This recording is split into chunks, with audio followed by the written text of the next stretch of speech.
This is all about French seams. When you're making a very special garment like I was doing for this little dress for my daughter when she turned 1, you'll want to make it just as nice as you can. And for finished off seams in a nice garment, you can't do any better than a French seam. Let me show you how.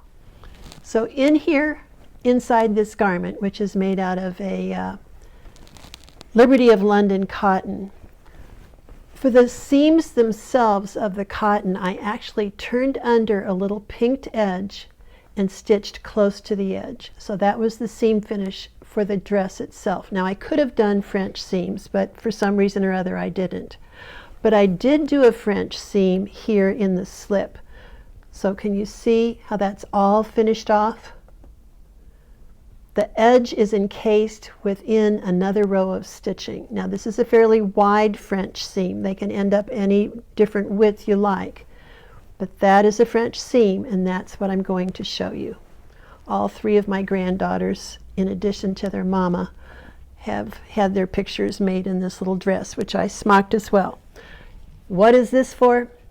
Back during my heirloom days, I was taught that if you take a clean, got to make it clean, warm light bulb, that is the very best way to press a poofy sleeve. Okay, there's no way you can press that sleeve and make it look nice with the tip of an iron. So a warm light bulb will do that really well. So that's a side little pressing hack there for you. French seams aren't hard, but you really have to have your head on right.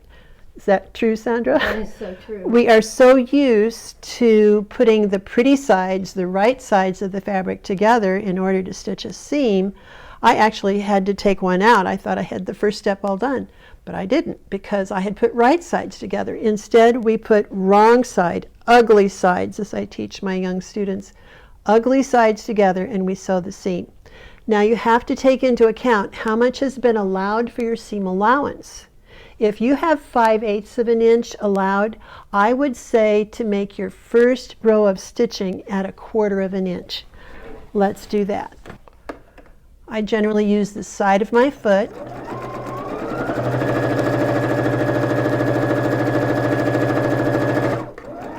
I'm going to use proper hand position with one hand in back, one hand in front, creating a taut situation.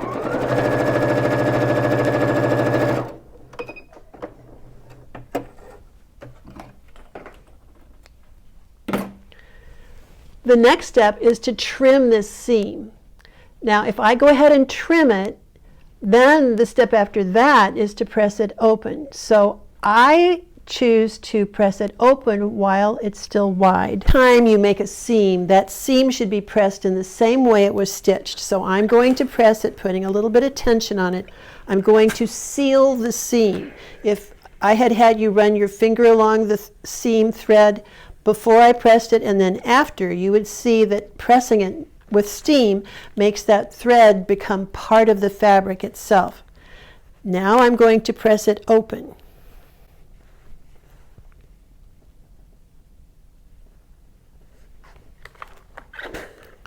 So the tip of the iron pressing the seam open.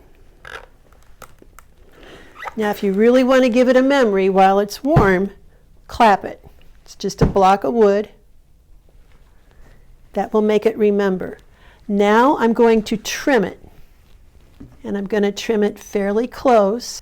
In fact, the closer the better. So I'm going to trim it to just a scant 1/8 of an inch.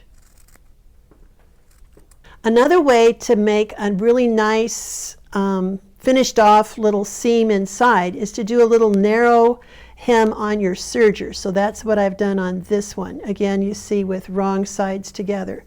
And then I've pressed it so that that seam is right on the edge. Well, actually, I didn't do a very good job pressing it. Not right in there. You see that excess? That would have taken up more of the fabric.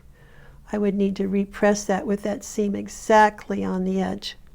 But let's go ahead and sew now. Once I finish trimming this, I'll show you the last step of the French seam. You can see here, even though I pressed it open, I still have those together and I can trim them off at the same time. Actually, I would do this with a rotary cutter and a ruler at a cutting mat. All right. Once I've trimmed, then I have to press again, and what I need to do, as I just showed you on that one with the serging, is I have to make very sure that I press this with that seam right on the edge. In order to get that seam right on the edge, that's why I pressed it open. You'll always be able to get a seam right on the edge if you press it open before you press it closed. Now I'm going to stitch, and I have to decide how far away from this edge do I stitch. Well, I'm going to tell you I want it to be narrow, but it can't be so narrow that I still have some of the edges of that first seam coming through there. I'll show you how to do it the right width away and then not wide enough, and you'll see what it looks like.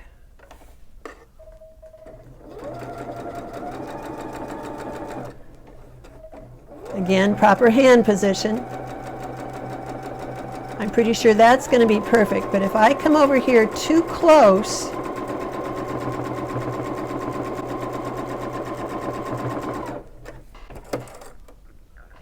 I'm getting close to the end of this bobbin, and my stitch isn't going to be real good. When you get to the end of the bobbin, the tension on the bobbin just isn't perfect, and you're going to get some weird things going on.